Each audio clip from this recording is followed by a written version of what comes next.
I think there was a lot of excitement, that sense of discovery, of finding something's been buried for 200 or 300 years.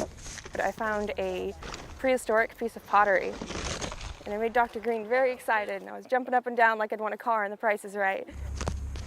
I'm pedestaling the rocks just so we can kind of get a good picture of what they are. We uncovered more and more. There was sort of growing excitement about what we're discovering here. We are continuing excavations on the village of Pequea. Yeah, and I think that's Pequea was a Shawnee town in the 1770s. It was attacked by Kentucky militia led by George Rogers Clark in August of 1780. Last year we were down in the floodplain looking for evidence of the battle. This is the 75 caliber musket ball. This year we're up on the elevated plateau looking for evidence of the fort itself. I found a whole mason jar preserved in the ground that I'm really looking forward to gluing together back in the lab and everything like that. I think just the foundation stones themselves in the ground are really interesting just to show where the structure was originally. A buried house foundation. It's about 18 feet long by about 12 feet wide, and it's an early house. How much we got in there? We realized very quickly that this was a really substantial foundation.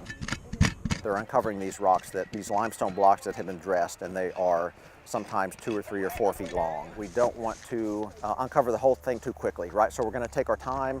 We've excavated probably about 10% of the structure this year. We plan on coming back next year and continuing excavation in the structure just to get more idea about how old it is, what it was used for. Maybe it was a house, maybe it was an external kitchen. We don't know exactly yet. We're looking at 45. Southwest. Like, we're trying to put ourselves in these shoes. Like, why did they put these stones here and not there? Why are these different levels?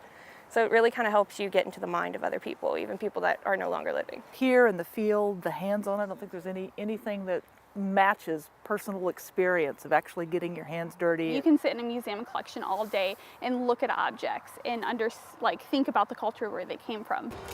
When you actually see them in the ground and the process of digging them up, thinking about what it could mean, it's a much different process than just sitting in a lab.